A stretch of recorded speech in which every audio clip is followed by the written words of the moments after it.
Hello, मैं हूं विनय कुमार गुप्ता। आप सभी का स्वागत है हमारे YouTube channel point two minute में। अगर वीडियो आपको अच्छी लगे तो लाइक करिए, शेयर करिए। अगर आप चैनल पर नए हैं तो चैनल को सब्सक्राइब करें। वीडियो का अगला नोटिफिकेशन प्राप्त करने के लिए बेल आइकन को ज़रूर दबाएं। आज एनसीईआरटी कक्षा 6 का लास्ट चैप्टर है 16वां। आज कक्षा 6 साइंस ख़त्म हो जाएगा, तो उसके बाद कक्षा 7 जो बचे हुए चैप्टर हैं उसको ख़त्म करेंगे। फिर 8वां क्लास 8 का स्टार्ट होगा साइंस। तो चलिए हम देखते हैं आज साइंस क्लास 6 का जो लास्ट चैप्टर है वो है कचरा संग्रहण एवं निपटान। तो इसमें जो है कचरा से संबंधित तथ्यों को बताया गया कि किस प्रकार घरों से निकलने वाले कूड़ों या अदर जगह से निकलने वाले कूड़े को किस प्रकार संग्रहित किया जाता है और उसमें जो आवश्यक चीज़ें होती हैं उसको कैसे पृथक किया जाता है और जो अनावश्यक चीज़ें होती हैं उसको कैसे अलग किया जाता है, उसका उपयोग कहाँ कहाँ किया जाता है। तो इन सब चीज़ों के बारे में हम इस चैप्टर में पढ़ेंगे।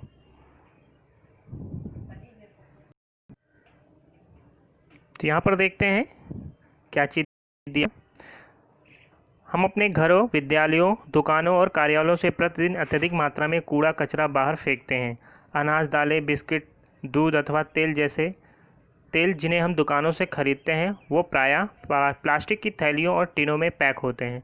तो ये जो प्लास्टिक, टिन ये सब निकलते हैं ये क्या है? कचरा, एक प्रकार का क्या है? कचरा है। इसको हम यहाँ तहाँ फेंक देते हैं कचरे के रूप में, जिससे बहुत ही नुकसान होता है। अब आगे क्या होता है, कैसे नुकसान होता है, इन सब चीज़ों के बारे में हम जानेंगे। पैकिंग की ये सभी वस्तुएं कचरे में फेंक दी जाती है। कभी कभी हम कुछ ऐसी वस्तुएं भी खरीद लेते हैं जिनका वास्तव में बहुत कम उपयोग होता है और प्रायः हम उन्हें कचरे में फेंक देते हैं। तो ऐसी भी बहुत सारी वस्तुएं हैं वास्तव में जिसका उपयोग हम बहुत कम करते हैं और उसके बाद उसको कचरे में फेंक देते हैं। हम अपने दैनिक क्रियाकलापों में हम अत्यधिक कचरा उत्पन्न करते रहते हैं। प्रायः सार्वजनिक स्थलों पर, बसों, रेलगाड़ियों में मूंगफली खाने के बाद इसके छिलके फेंक देते हैं। तो ये भी एक प्रकार का क्या है? कचरा होता है। बस उतरने के बाद हम टिकट को वहीं फेंक देते हैं। कोई बच्चा केवल खेल के लिए ही पेंसिल छीलता है। यदि हम अपनी नोटबुक में कुछ गलत लिख लेते हैं अथवा उस पर स्याही फैल जाता है तो पेज फाड़कर फेंक देते हैं। तो ये भी क्या है? ये सब कचरे के अंतर्गत आता है। इसके साथ साथ हम कई घरेलू अपशिष्ट जैसे टूटे हुए खिलौने होते हैं, पुराने कपड़े होते हैं, जूते होते हैं, चप्पल होते हैं, ये सभी हम क्या करते हैं? बाहर फेंक देते हैं। तो ये भी सब कचरे के रूप में होता है जो घरों से निकलता है। यदि हमारे घरों और आसपास से यह कूड़ा न हटाया जाए तो क्या होगा? प्रदूषण होगा, गंदगी फैल जाएगी। आपके विचार से हमें कैसे हानि पहुंचा सकता है? जब सफाई कर्मचारी कूड़ेदानों से इस कूड़े को ले जाते हैं तो यह कूड़ा कहाँ चला जाता है, फिर इसका क्या होता है? तो इन सब चीज़ों के बारे में हम अध्ययन करेंगे इस चैप्टर में। क्या यह संभव है कि यह सारा कचरा कुछ ऐसे पदार्थों में बदल दिया जाए जिससे कोई हानि ना हो? तो ऐसा ही किया जाता है। जो कचरा इकट्ठा किया जाता है, जो नगर निगम के लोग कचरे को इकट्ठा करते हैं तो वो क्या करते हैं? इस कचरे से उस पदार्थ को अलग निकाल लेते हैं जो उपयोगी होते हैं और जो अनावश्यक होते हैं उसको मिट्टी में दबा देते हैं। तो क्या हम इस दिशा में किसी प्रकार से कुछ अपना योगदान दे सकते हैं? इस अध्याय में हम इन प्रश्नों के उत्तर खोजने का प्रयास करते हैं।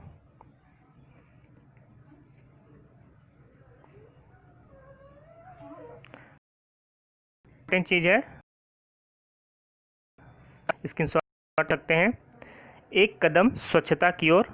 आपने ये टैग पढ़ा होगा हर जगह, एक कदम स्वच्छता की ओर। अब भारतीय जो नोट करेंसी होती है उस पर लिखी होती है एक कदम स्वच्छता की ओर, और गांधी जी का जो ये ऐनक है वो भी इसमें छपा होता है। भारत के प्रधानमंत्री जो नरेंद्र मोदी पहली बार 2014 में प्रधानमंत्री बनकर आए थे। कब आए थे? अक्टूबर 2014 में आए थे पहली बार।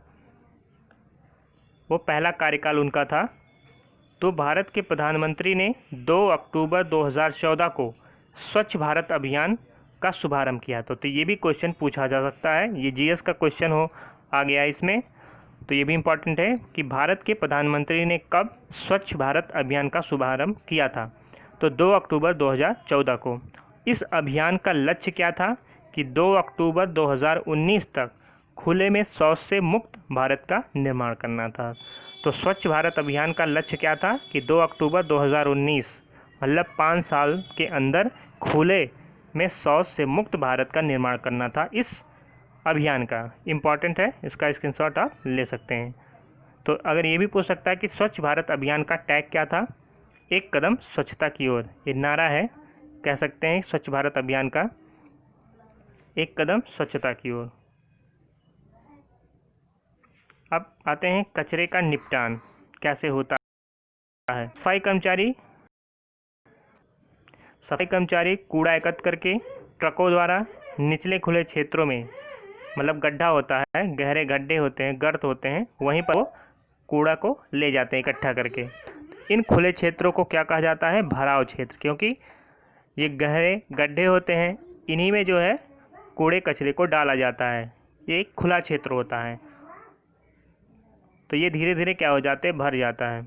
इसीलिए इसको क्या कहते हैं, भराव क्षेत्र, क्योंकि ये भरने के ही काम आते हैं। ये जो गहरे गहरे गड्ढे होते हैं, तो जगह जगह से कूड़ा उठाकर इन्हें एक ही जगह पर डाला जाता है ताकि इससे दुर्गंध या गंदगी ना फैले हर जगह।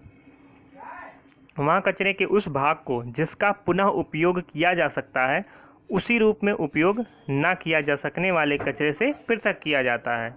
यानी कि मतलब जो कचरा इकट्ठा वो करते हैं, तो उसमें से ऐसे पदार्थ को अलग कर लिया जाता है जिसका पुनः उपयोग हो सकता है, और जो नहीं हो सकता है उसको क्या करते हैं, उसी गड्ढे में डाल देते हैं। तो इस प्रकार जो है आप देख रहे हैं यहाँ पर क्रेन यहाँ पर दिखाया गया है, इसी के माध्यम से देखिए ये पूरा गड्ढे बने हुए हैं। इस गड्ढों में जो है इस कचरे को पाट दिया जाता है, जो अनावश्यक कचरे होते हैं जिसका उपयोग हम पुनः नहीं कर सकते हैं। इसी को बोलते हैं भराव क्षेत्र। तो कचरे में उपयोगी और अनुपयोगी दोनों अवयव होते हैं। अनुपयोगी अवयव मतलब जो हमारे उपयोग के नहीं होते हैं, उनको पृथक कर लेते हैं और फिर इसे भराव क्षेत्र में फैलाकर मिट्टी की परत से ढक देते हैं। जो उपयोगी नहीं होते हैं, अनुपयोगी अवयव होते हैं, उसको अलग कर लिया जाता है और क्या किया जाता है, जो भराव क्षेत्र गहरे गड्ढे होते हैं उसमें इसे फैला दिया जाता है और मिट्टी की परत से ढक दिया जाता है। जब यह भराव क्षेत्र पूरी तरह से भर जाता है, तब प्रायः इस पर क्या बनता है, पार्क या खेल के मैदान बना देते हैं। तो आप समझिए ये इम्पॉर्टेंट चीज़ें बताई गई हैं जो बहुत कम लोग कि कैसे किस प्रकार करता है, उसके बाद क्या क्या प्रोसेस होता है। तब प्रायः क्या होता है, जब पूरी तरह भर जाता है भराव क्षेत्र या गड्ढा, उस पर पार्क बना दिया जाता है या खेल के मैदान बना दिए जाते हैं। और लगभग अगले 20 वर्षों तक इस पर कोई भवन निर्माण नहीं किया जा सकता। मतलब 20 वर्षों तक इस पर कोई भवन निर्माण नहीं किया जाता है। कचरे के उपयोगी अवयव के निपटान के लिए भराव क्षेत्र के पास क्या, कंपोस्ट बनाने वाले क्षेत्र विकसित किए जाते हैं। तो जो कचरे से जो उपयोगी अवयव निकले थे, उससे क्या किया जाता है, कंपोस्ट खाद बनाया जाता है। और कंपोस्ट खाद बनाने के लिए कंपोस्ट कह सकते हैं, कंपोस्ट का औद्योगिक क्षेत्र वहाँ पर विकसित किया जाता है जहाँ पर भराव क्षेत्र होता है उसी के आसपास, ताकि आसानी से इस उपयोगी अवयव को उपयोग करके कंपोस्ट खाद बनाया जा सके।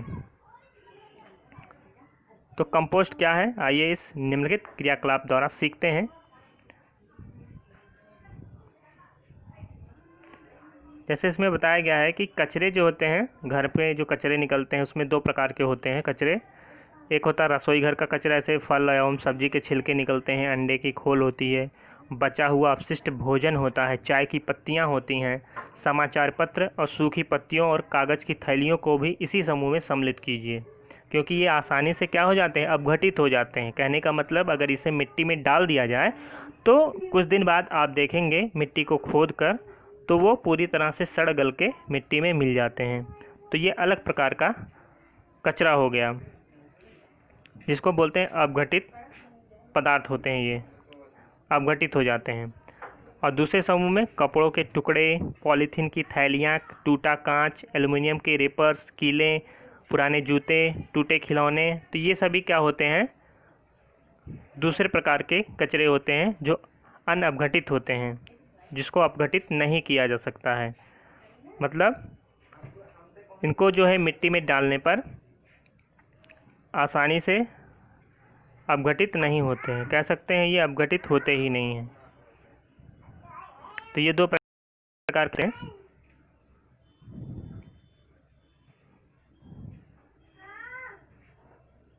अब इसमें क्या कहा गया है कि प्रत्येक समूह के कचरे को दो पृथक ढेरियों में बांटिए, इन्हें ABCD से नामांकित कीजिए। इसमें से प्रत्येक समूह की एक एक ढेरी को प्लास्टिक की दो पृथक थैलियों में भरकर इनके मुंह कसकर बांध दीजिए।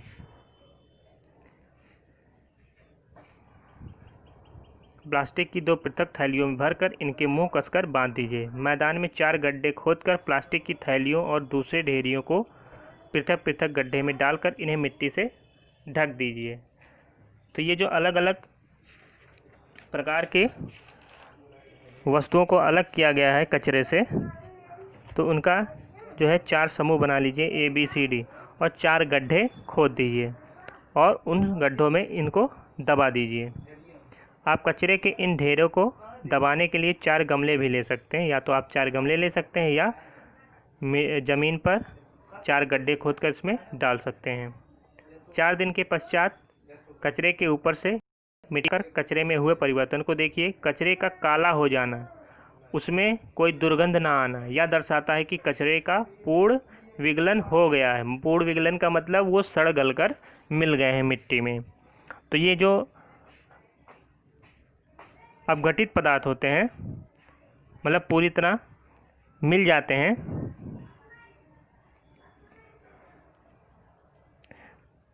तो उसको क्या बोलते हैं, वो होते हैं बायोडिग्रेडेबल। मतलब वो ज़मीन में, मिट्टी में पूरी तरह से मिल जाते हैं। इन्हें पुनः मिट्टी से ढक दीजिए। इसी प्रकार 2-2 दिनों के अंतर इनका अवलोकन करके अपने परीक्षकों का सुझाव आप नोट करके आप लिख सकते हैं कि क्या क्या परिवर्तन आते हैं। यहाँ पर सारणी दिया गया है, कचरे की ढेरी ABCD। 4 दिन बाद देखिए तो क्या परिवर्तन होता है, 6 दिन बाद देखिए, फिर 2 सप्ताह बाद देखिए, 4 सप्ताह बाद देखिए क्या होता है इसमें।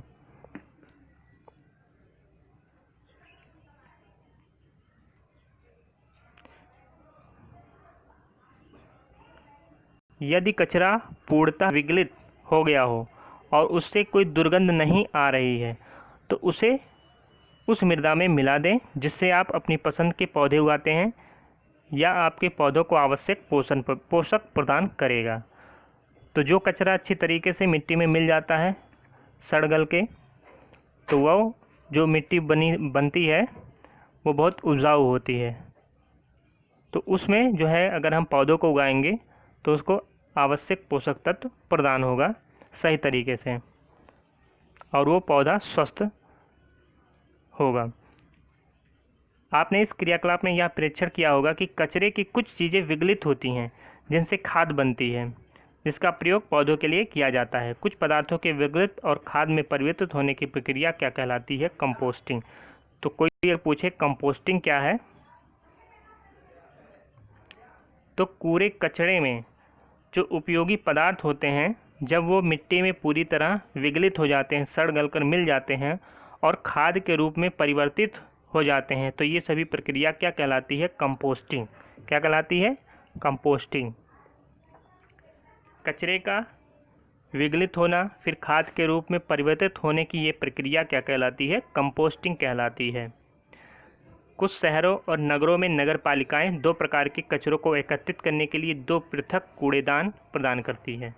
तो जो शहर और नगरों में नगर पालिकाएँ होती हैं, जो घर घर जाकर कूड़ों को एकत्रित करती हैं, तो वो 2 प्रकार के कूड़ेदान रखती हैं। एक का रंग होता है नीला, दूसरे का रंग होता है हरा। तो इसको आप याद रखिए। तो नीले कूड़ेदान में क्या होता है, ऐसे कचरों को डाला जाता है जो पुनः उपयोग किए जा सकते हैं। ऐसे पदार्थों को उसमें डाला जाता है, जैसे प्लास्टिक को डाला जाता है, धातुएं होती हैं, कांच होती हैं, तो इनका उपयोग पुनः हम कर सकते हैं। तो इसे किस कूड़ेदान में डाला जाता है? नीले रंग वाले कूड़ेदान में डाला जाता है। ये इम्पॉर्टेंट है, सब याद रखिए। क्वेश्चन कहीं से भी किसी प्रकार भी बन सकता है। क्या आपने यह ध्यान दिया कि ये वही पदार्थ हैं जो कूड़े के ढेर से विगलित नहीं हुए थे? तो जो कूड़े के ढेर में पाए जाते हैं और उसे जब गड्ढे में डाल दिया जाता है, कुछ समय बाद आप देखेंगे तो कुछ ऐसे पदार्थ होते हैं जो विगलित नहीं होते, मतलब सड़ते गलते नहीं हैं। तो वो यही पदार्थ हैं, जैसे प्लास्टिक होता है, धातुएं होती हैं, कांच होती हैं, ये विगलित नहीं होती हैं मिट्टी में, तो कूड़े के ढेर में ये पाई जाती हैं। हरे कूड़ेदान में रसोई और अन्य पादप अथवा जंतु अपशिष्टों को एकत्र करने के लिए होते हैं। तो हरे कूड़ेदान में किसको एकत्रित किया जाता है? जो मिट्टी में पूरी तरह अपघटित हो जाते हैं, रसोई के जो अपशिष्ट पदार्थ निकलते हैं, जैसे सब्जी फल के जो छिलके वलके होते हैं, ये सब निकलते हैं, और सूखी पत्तियाँ, जंतु के अपशिष्ट, ये सभी हरे कूड़ेदान में एकत्रित किए जाते हैं। आपने यह नोट किया होगा कि इस प्रकार के अपशिष्ट मिट्टी में दबाने पर पूर्णतः विगलित हो जाते हैं। तो ये जो रसोई से निकलने वाले कूड़े कचरे हैं, मतलब सब्जी फल के जो छिलके होते हैं और जंतुओं के पादप, सूखे पत्ते, ये से इनको मिट्टी में दबाने पर ये पूरी तरह विगलित हो जाते हैं, मतलब सड़ गल के उसमें मिल जाते हैं। तो अब आप समझ गए होंगे कि क्रियाकलाप 1 में के अनुसार कचरे को फेंकने से पहले उसे 2 समूहों में पृथक करना क्यों आवश्यक है। तो इसीलिए कचरे को 2 भागों में पृथक किया जाता है और ये करना आवश्यक होता है। क्या आपने सड़कों के किनारे सूखी पत्तियों के कचरे के ढेर देखे हैं? बहुधा इन्हें जला देते हैं। प्रायः किसान भी कटाई के पश्चात खेतों में सूखी पत्तियां, फसली पादपों के अपशिष्ट तथा भूसे जैसे अपशिष्टों को जलाते रहते हैं। तो ये प्रक्रिया जो करते हैं, तो इन्हें नहीं करना चाहिए। इनसे क्या होता है, जलाने पर स्वास्थ्य के लिए हानिकारक गैसें और धुआं उत्पन्न होती हैं। तो इसीलिए कभी भी अपशिष्टों को जलाना नहीं चाहिए। तो हमें इस पद्धति को चाहिए। इन अपशिष्टों को में परिवर्तित किया जा सकता है। तो इन अपशिष्टों से हम उपयोगी कंपोस्ट खाद बना सकते हैं। तो उसमें इसका उपयोग करना चाहिए, ना कि इसको जला के ख़त्म कर देना चाहिए। इससे क्या होगा, वायु प्रदूषण भी होगा धूल धुआं से। तो इसलिए कभी भी जलाने की सलाह नहीं देनी चाहिए, ये बहुत ही खतरनाक होता है।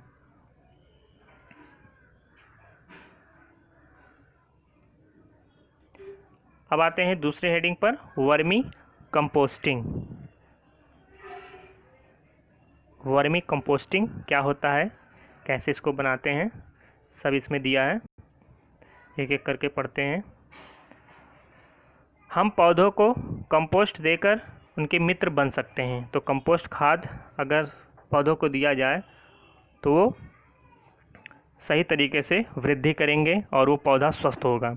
कंपोस्ट बनाकर हम स्वयं अपने भी बहुत अच्छे मित्र बन जाएंगे। मित्रों के विषय में बात करते समय क्या आप यह जानते हैं कि केचुए किसान के मित्र कहे जाते हैं। तो केचुए क्या होते हैं, किसान के मित्र होते हैं, क्योंकि ये मिट्टी को क्या करते हैं, भुरभुरी बनाते हैं, जो खेती करते समय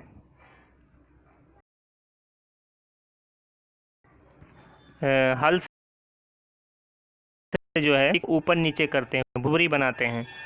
तो उसी तरह केचुए भी क्या करते हैं, मिट्टी को भुरभुरी बनाने का काम करते हैं, ताकि उसमें वायु अच्छी तरीके से मिल जाए। तो इसलिए केचुए को क्या कहा जाता है, किसान का मित्र। तो केचुए क्या होते हैं, किसानों के मित्र कहे जाते हैं।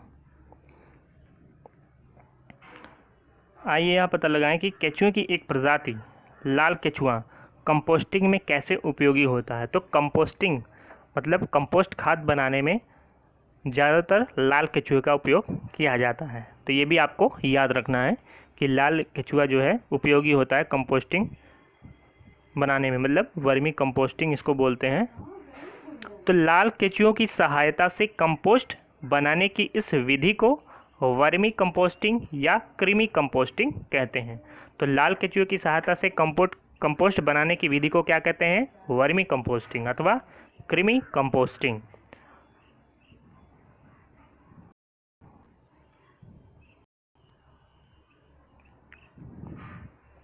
तो अब देखते हैं कि कैसे जो है इसका उपयोग किया जाता है कंपोस्ट खाद बनाने में, वर्मी कंपोस्ट जिसको बोलते हैं। आइए मैदान में एक गड्ढा लगभग 3 सेंटीमीटर गहरा खोदें अथवा कोई लकड़ी का बॉक्स किसी ऐसे स्थान पर रखें जो ना तो बहुत गर्म हो और ना ही बहुत ठंडा। ऐसे स्थान के बारे में आपका क्या विचार है जहाँ सीधी धूप नहीं पड़ती हो? आइए अब गड्ढे अथवा बक्से में लाल केचुए के लिए आरामदायक घर बनाते हैं। या तो आप गड्ढे ले सकते हैं या बक्सा ले सकते हैं।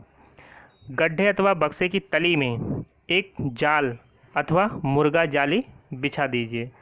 मुर्गा जाली देखते हैं आप, उसके छेद थोड़े बड़े बड़े होते हैं, तो वो वाला आप ले लीजिए। आप विकल्प के रूप में तली में रेत की 1 अथवा 2 सेंटीमीटर मोटी परत भी बिछा सकते हैं। तो उसकी तली में क्या करना है, 1 से 2 सेंटीमीटर मोटी परत रेत का बिछा सकते हैं आप। अब रेत के ऊपर सब्जियों अथवा फलों के अवशिष्ट बिछा दीजिए। अब क्या करना है, उसके ऊपर रेत के ऊपर सब्जियों और फलों के अवशिष्ट बिछा देना है।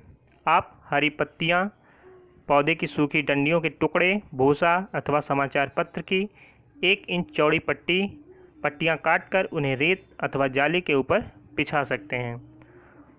तो आप जो है रेत के ऊपर या जाली के ऊपर जो है, अगर जाली मिल जाता है तो ठीक है, नहीं तो आप रेत की एक परत जो है आप लगा सकते हैं नीचे। तो फिर उसके ऊपर आप हरी पत्ती, पौधे की सूखी डंडियों के टुकड़े, भूसा, समाचार पत्र की 1 इंच जो है चौड़ी पट्टियाँ काटकर उन्हें रेत के ऊपर बिछा सकते हैं। आप अपनी नोटबुक के बेकार गत्ते को काटकर भी पट्टियाँ बना सकते हैं। तो जो भी आपको सुविधा के अनुसार मिले आप जाल के ऊपर बिछा सकते। प्लास्टिक वाले कागज़ या कर्तन का प्रयोग ना करें। तो चमकीली या प्लास्टिक कागज़ का उपयोग हमें प्रयोग नहीं करना है, इसके रेत के ऊपर नहीं बिछाना है। रेत अथवा तार की जाली पर सूखी गोबर भी बिछाया जा सकता है, तो सूखी गोबर भी आप बिछा सकते हैं। तो अभी इसके पहले जितना चीज़ बताएं इसके बिछाने के लिए, तो जैसे ही आपको मतलब जो सुविधा के अनुसार उपलब्ध हो उसको आप उसके ऊपर बिछा सकते हैं। कुछ जल छिड़क कर इस पर एक परत को नम बनाइए। तो क्या करना, अब कुछ जल छिड़क देना है इसके ऊपर और उस परत को नम बनाना है। ध्यान रहे कि जल इतना अधिक ना हो कि वह बहने लगे, तो इतना करना है बस नम हो जाए, बहे ना। तो अपशिष्ट की परत को दबाइए नहीं, इसे पोला ही रहने दीजिए। तो जो अपशिष्ट आपने उसके ऊपर बिछाया है तो उसको दबाना नहीं है, उसको ऐसे ही जल डालकर छोड़ देना है ताकि इस परत में पर्याप्त मात्रा में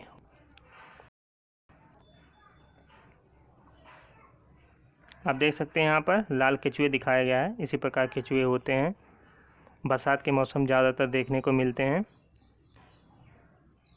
तो अब आपका गड्ढा लाल केचुओं के स्वागत के लिए तैयार है। आप केचुए जो है इसमें आएंगे क्योंकि आपने जो व्यवस्था करनी थी आपने कर दी है। कुछ लाल केचुए खरीद कर इन्हें अपने गड्ढे में रखिए। कुछ आप लाल केचुए खरीद लीजिए, इसको भी आप गड्ढे में डाल दीजिए। इससे भी धीरे धीरे उसमें विकसित होंगे और अलग से भी आप मिट्टी से आएंगे केचुए इसमें। अब इन्हें जूट की बोरी, पुरानी चादर अथवा घास के हल्के से ढक दीजिए। या तो आप जूट की बोरी से ढक दीजिए या पुरानी चादर से या घास से हल्के से ढक दीजिए इसे, गड्ढे को या बक्स को। आपके लाल केचुओं को भोजन चाहिए। आप इन्हें फल और सब्जियों के अवशिष्ट, कॉफ़ी या चाय के छानने के बाद जो बची हुई पत्तियां होती हैं, खेत एवं बगीचे के जो खरपतवार होते हैं, आप उसको भोजन के रूप में दे सकते हैं। इन गड्ढे में इस भोजन को लगभग 2-3 सेंटीमीटर गहराई में दबाकर रखना अच्छा हो सकता है। तो ये जो भोजन आप देते हैं ये अपशिष्ट भोजन के रूप में, तो इस भोजन को लगभग 2 से 3 सेंटीमीटर गहराई में दबा कर रखना अच्छा हो सकता है। लेकिन आप नमक, अचार, तेल, सिरका, मांस एवं दूध से निर्मित जो अपशिष्ट पदार्थ होते हैं वो भोजन के रूप में ना दें। लाल केचुओं को ये सब नहीं देना चाहिए। तो आप ध्यान दीजिए बनाते समय, या ये सब आपको ध्यान देना। इन वस्तुओं को गड्ढे में डालने से उसमें रोग कारक जीव उत्पन्न होने लगते हैं। कुछ दिनों के अंतराल में गड्ढे के पदार्थों को धीरे धीरे मिलाते रहें और इसकी ऊपरी परत को हिलाते रहें। तो समय समय पर कुछ दिनों के अंतराल में गड्ढों के पदार्थों को मिलाते रहें और ऊपरी सतह को। यह है लाल कछुए के लिए आहार है।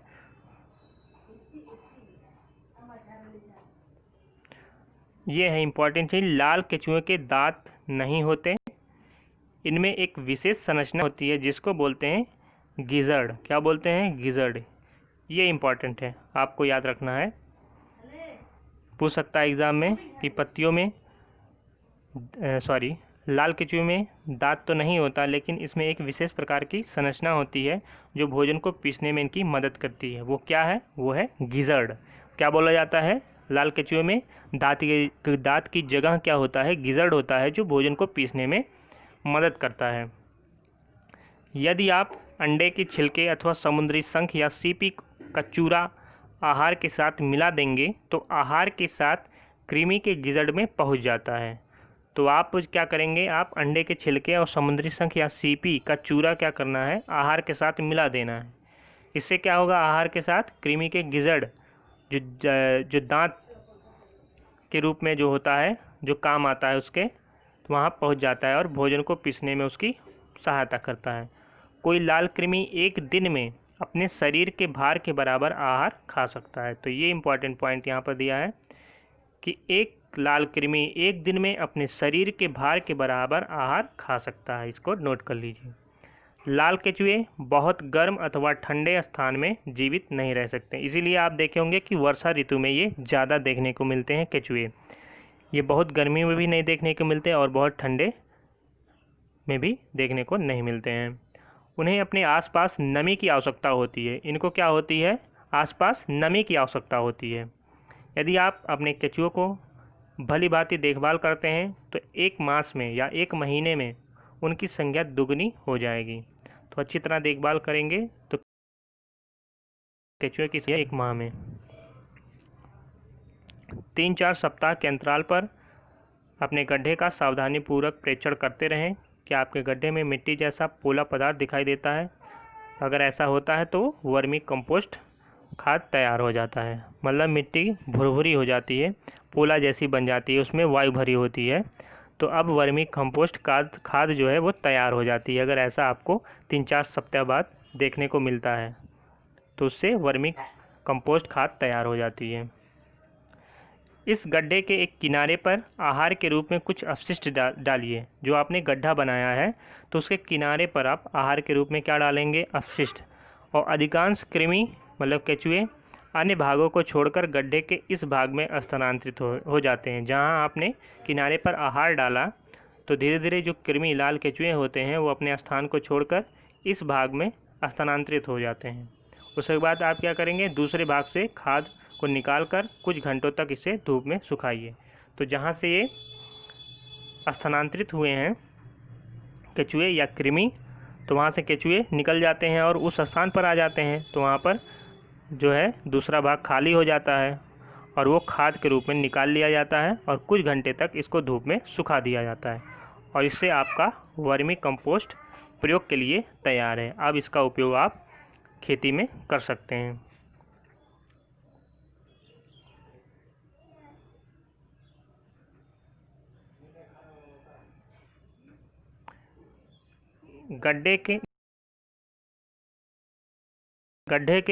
गड्ढे के इस बचे भाग में अधिकांश कृमि हैं, क्योंकि जहाँ पर आपने आहार डाला था सभी कृमि वहाँ पर आ जाते हैं और इस भाग में जो है अधिकांश कृमि हो जाते हैं।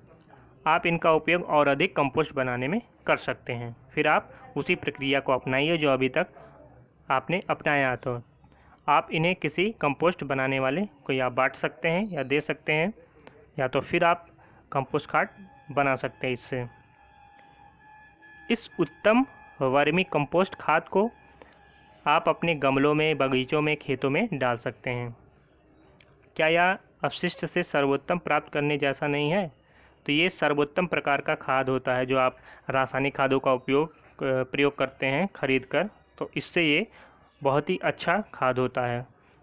आप में से जिनके पास बड़े बड़े खेत हैं वे बड़े गड्ढों में वर्मी कंपोस्ट बनाकर परीक्षण कर सकते हैं। इससे आपके बहुत से धन की बचत भी होगी जो आप महंगे रासायनिक उर्वरक खाद खरीदने के लिए खर्च करते हैं। तो आप वर्मी कंपोस्ट खाद बनाकर खेतों में डाल सकते हैं, जो बिल्कुल आप प्राकृतिक होता है।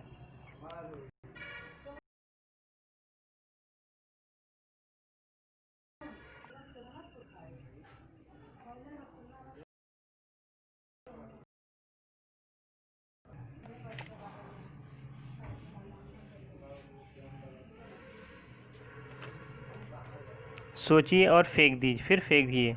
तो इसमें कुछ दिया नहीं है, तो इसमें बस बताया गया है कि आप देखिए कि अपने घरों में जो है कितना कचरा आपका निकलता है, और उसी के हिसाब से आप पर व्यक्ति आप उसको देख सकते हैं कि कितना एक व्यक्ति द्वारा कचरा निकाला जाता है। फिर उसी के हिसाब से आप पूरे गांव का निकाल सकते हैं। तब सोचिए आप एक गांव से एक दिन में कितना कचरा निकलता है। फिर आप उस शहर का पूरा निकाल सकते हैं, शहर के बाद पूरा ज़िला में, फिर ऐसे पूरे राज्य में, ऐसे आप निकाल सकते हैं पूरे कचरे को कि एक दिन में कितना कचरा निकलता, कि रोज़ कितना कचरा फेंका जाता होगा।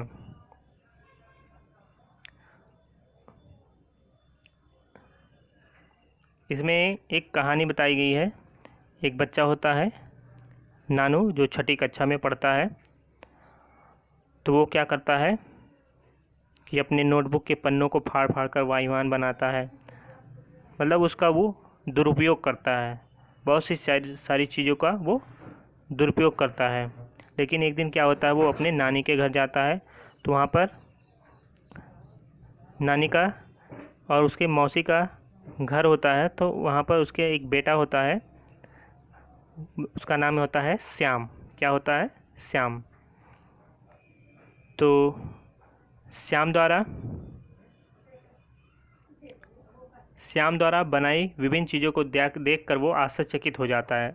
उसने पुराने चार्टों से फाइलें बनाई हुई थी, तो उसका जो पुराना चार्ट था उसका उपयोग करके वो फाइलें बनाता है। और पेंसिल के छीलन से बधाई कार्ड, फूल, पुराने कपड़ों से चटाई, पॉलीथीन की थैलियों से टोकरी आदि देखकर नानू क्या हो जाता है? आश्चर्यचकित रह जाता है। श्याम ने तो विवाह के निमंत्रण पत्रों से एक डायरी भी बना रखी थी। जो विवाह के निमंत्रण पत्र आते हैं घर पे, उससे उसने एक डायरी भी बनाई थी। तो इन सब चीज़ों को वो बनाता है, लेकिन इसका प्रभाव नानू पर बहुत ज़्यादा नहीं होता है। लेकिन फिर भी क्या होता है, एक बार नानू का जन्मदिन आता है, तो उस जन्मदिन पर श्याम क्या करता है, उसे खुद के हाथ से बनाई हुई एक गिफ्ट उसे भेंट करता है। यहाँ पर लिखा है, श्याम ने नानू के मित्रों के लिए कागज़ की लुगदी से सुंदर मुखौटे बनाए। उसने नानू के लिए भी एक विशेष उपहार बनाया, एक फ़ोटो फ्रेम, बधाई का सुंदर कार्ड। यह सब उसने नानू द्वारा फेंके गए कागज़ों की लुगदी से बनाए थे। यह नानू के लिए एक नया अनुभव था। उसके लिए सभी मित्र अपने मुखौटे के साथ अपने घर ले गए। उसके सभी मित्र अपने के साथ अपने घर भोजन शीघ्र समाप्त करके अपना उपहार देखना चाहता था।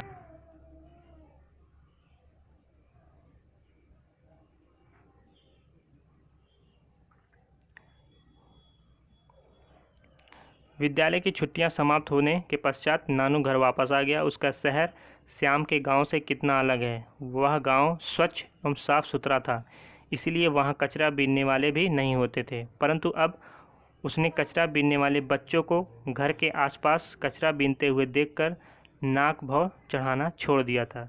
तो नानू क्या करता था, जब उसके आसपास जो है कचरा बीनने वाले बच्चे आते थे उसके घर के आसपास, तो वो नाक भौं सिकोड़ता था।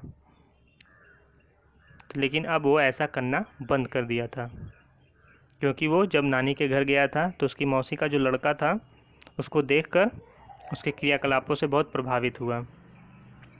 आपने भी अपने घर के आसपास एवं दूसरे स्थानों पर कुछ बच्चों को कचरा बीनते देखा होगा। इन बच्चों को कार्य करते देखिए और पता लगाइए कि वे कचरे से उपयोगी पदार्थ कैसे पृथक करते हैं। वे वास्तव में हमारी सहायता कर रहे हैं। तो जो भी कचरा बीनने वाले, चाहे बच्चे हों चाहे कोई और व्यक्ति हो, तो वो सभी कचरा बीनते हैं, लेकिन उसका उपयोग करते हैं वो, मतलब उस कचरे से जो उपयोगी चीज़ें होते हैं उससे वो उसको अलग कर लेते हैं।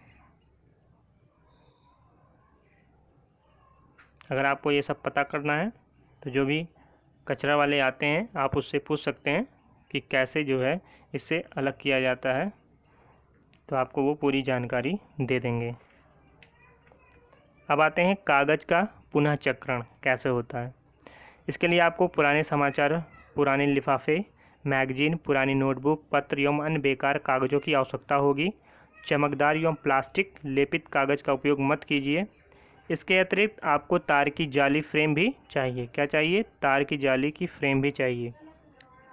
फ्रेम के स्थान पर आप बड़ी आकार की छलनी भी ले सकते हैं। तो अगर फ्रेम नहीं है तो आप बड़ी आकार की छलनी भी ले सकते हैं, जाली जो होता है। कागज़ों को छोटे छोटे फाड़ दिए।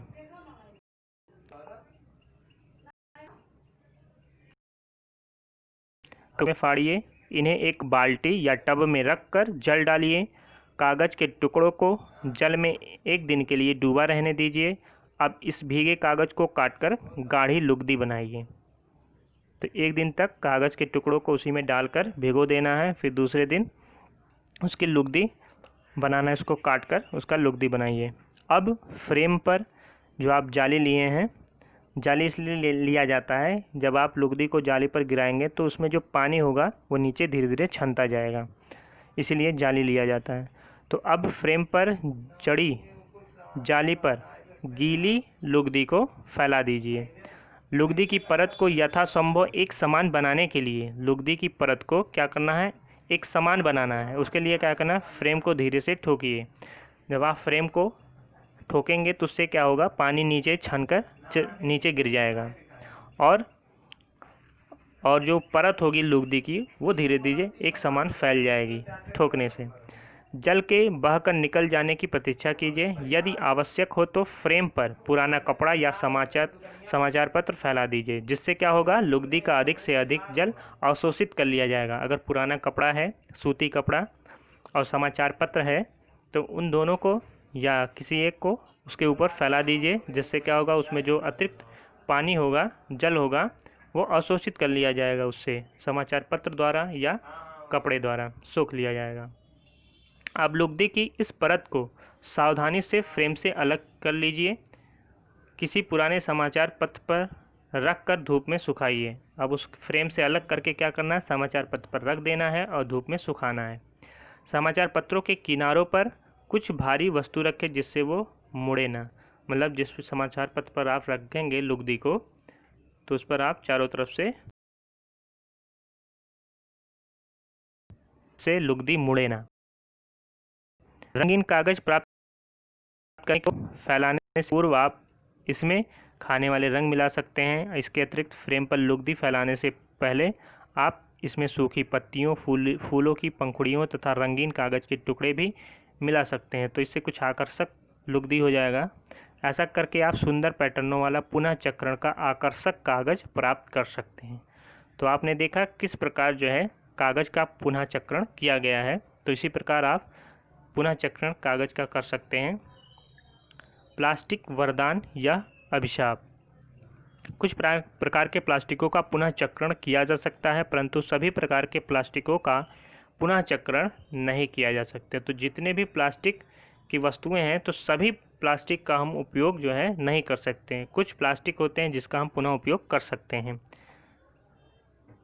पॉलीथीन की थैलियाँ एवं कुछ प्लास्टिक विघटित नहीं होते हैं। अब आप सरलता से समझ सकते हैं कि पॉलीथीन की थैलियों का निपटान एक बड़ी समस्या क्यों है। हमें प्लास्टिक के बिना अपने जीवन की कल्पना करना कठिन हो सकता है कि आप प्लास्टिक से बनी कुछ ऐसी वस्तुओं के नाम की सूची बना सकते हैं जिन्हें हम उपयोग करते हैं, जैसे खिलौने हुए, जूते, थैले, पेन, कंघी, दांत के ब्रश, बाल्टी, बोतल, जल पाइप। इन वस्तुओं की सूची बहुत लंबी है।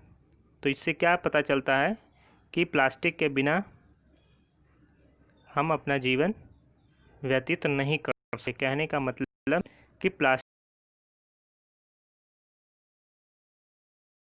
का कल्पना नहीं कर सकते हम अपने जीवन की।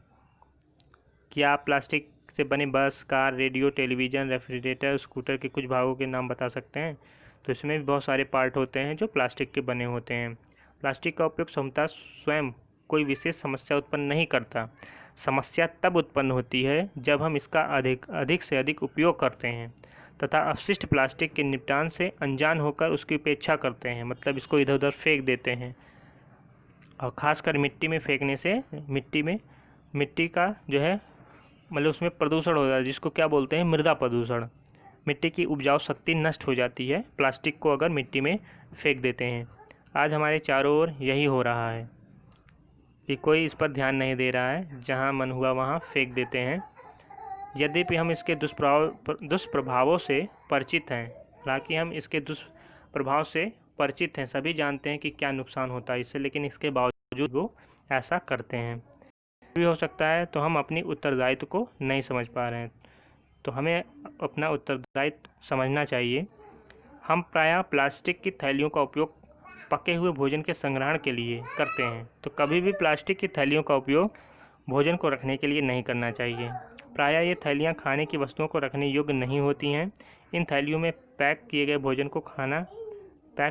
को खाना हमारे स्वास्थ्य के लिए हानिकारक हो सकता है। तो जो भोजन हम प्लास्टिक में पैक करके लाते हैं वो खाना अगर हम खाएंगे तो स्वास्थ्य के लिए हमारे हानिकारक हो सकता है, क्योंकि प्लास्टिक्सों से कुछ प्रकार के रासायनिक पदार्थ जो है निकलते हैं। जब आप उसमें गर्म चीज़ें रखेंगे तो उससे कुछ रासायनिक पदार्थ निकलते हैं जो हानिकारक होते हैं। प्रायः दुकानदार प्लास्टिक की ऐसी थैलियों का उपयोग करते हैं जिनका इससे पूर्व किसी अन्य कार्य में उपयोग हो चुका है। कभी कभी कचरा बीनने वालों द्वारा एकत्र की गई प्लास्टिक की थैलियों को धोकर भी उपयोग किया जाता है, तो ऐसा भी आप देखे होंगे। इस प्रकार की पुनः चक्रण वाली प्लास्टिक की थैलियों में खाद्य पदार्थों को रखना हानिकारक हो सकता है। खाद्य पदार्थों के संग्रहण के लिए हमें इस कार्य के लिए अनुमोदित प्लास्टिक की थैलियों के उपयोग के लिए आग्रह करना चाहिए। तो जो प्लास्टिक की थैलियाँ खाने के पदार्थों को रखने के लिए आती हैं उसी का उपयोग हमें करना चाहिए भोजन को रखने के लिए। सभी प्रकार के प्लास्टिक गर्म करने अथवा जलाने पर हानिकारक गैस मुक्त करते हैं। तो कोई भी प्लास्टिक हो अगर उसको हम गर्म करेंगे या जलाएंगे तो हानिकारक गैसें उत्पन्न करती हैं, और ये गैसें बहुत ही स्वास्थ्य संबंधी समस्याएं जिनमें मानवों में कैंसर भी सम्मिलित है उत्पन्न कर सकती हैं। तो इससे कैंसर भी उत्पन्न हो सकता है।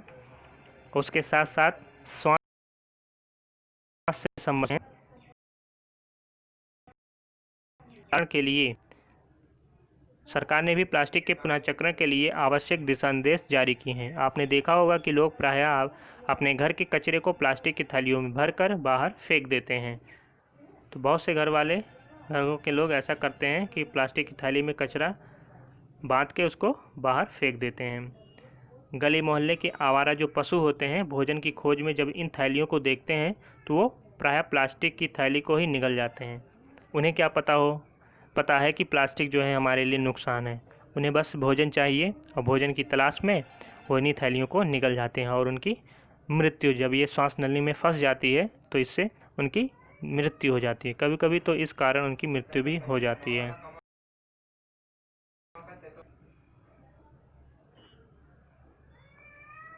सड़कों तथा अन्य स्थानों पर असावधानीपूर्वक फेंकी गई ये प्लास्टिक की थैलियाँ बहुधा बहकर नालों और सीवर प्रणाली में पहुंच जाती हैं। फलस्वरूप नाले क्या हो जाते हैं, अवरुद्ध हो जाते हैं।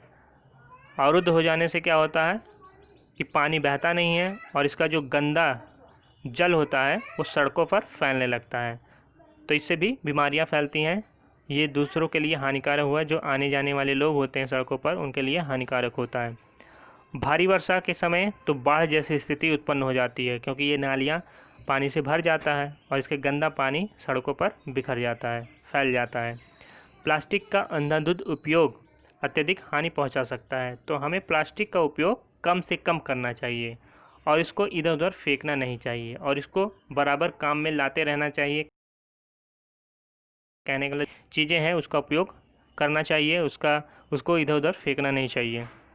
प्लास्टिक के अति उपयोग को न्यूनतम करने के लिए हम क्या कर सकते हैं, इसके कचरे के निपटान के लिए हमें क्या करना चाहिए। यहाँ पर कुछ पॉइंट्स दिए गए हैं क्या क्या हम कर सकते हैं। हम प्लास्टिक की थैलियों का कम से कम उपयोग करें, जहाँ भी संभव हो बिना किन्हीं दुष्प्रभावों के हम इन थैलियों को पुनः उपयोग करें, मतलब जो भी हमारे पास प्लास्टिक की थैली है उसका उपयोग करें, उसको इधर उधर ना फेंकें। दुकानदारों से कागज़ के थैले उपयोग करने का आग्रह करें। खरीदारी के लिए बाजार जाते समय हम घर से कपड़े अथवा जूट का थैला लेकर जाएं। जब भी आप बाजार जाएं तो अपना खुद का कपड़ा का जूट का थैला लेकर जाएं।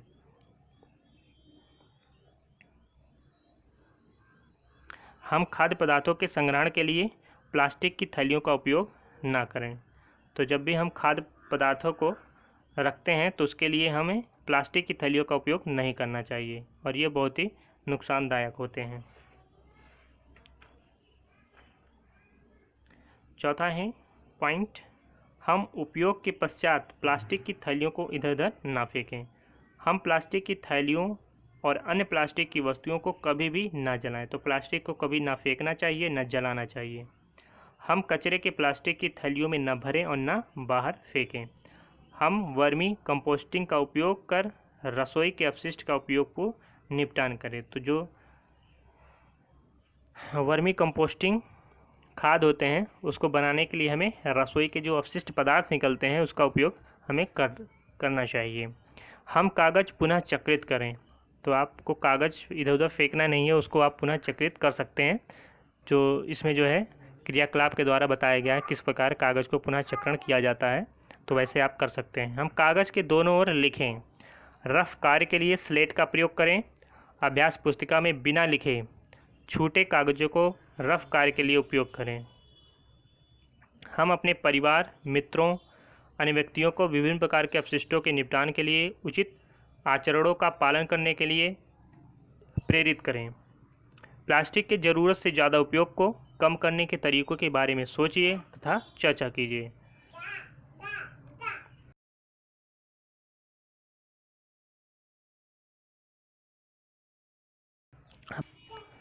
तो हमारे जानने और सोचने योग्य सबसे महत्वपूर्ण बात यह है कि हम जितना अधिक कचरा पैदा करेंगे, छुटकारा पाने में हमें उतना ही अधिक कठिनाई होगी। तो इसीलिए हमें ऐसा करना है, ऐसा कार्य करना है कि कचरा जो है वो कम से कम उत्पन्न हो। अगर अधिक से अधिक होगा तो कठिनाई भी अधिक से अधिक होगा उसको निपटान करने के लिए। तो ये था हमारा लास्ट चैप्टर, कक्षा 6 साइंस का अंतिम अध्याय था, आज ख़त्म होता है। तो इसके कुछ सारांश है, उसको देख लेते हैं। भराव क्षेत्र वह स्थान है जहाँ शहर अथवा नगर के कचरे को एकत्र करके पीटा जाता है। कालांतर में इस क्षेत्र में पार्क बना देते हैं। तो गड्ढे को जब भराव क्षेत्र मतलब भर जाता है तो उसका उपयोग, उसके ऊपर पार्क बनाया जाता है।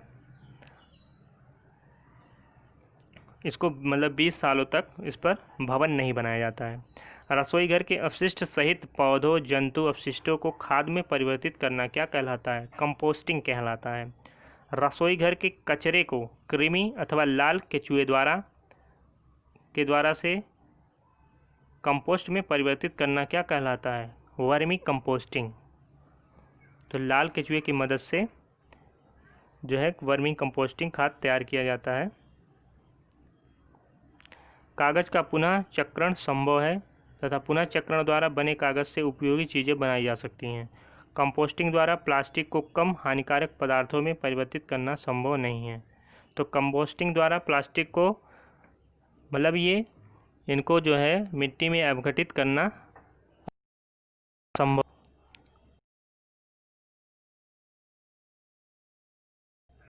इसीलिए मृदा का जो उपजाऊ शक्ति है उसको नष्ट करते हैं ये प्लास्टिक। हमें कम से कम अपशिष्ट उत्पन्न करने की आवश्यकता है।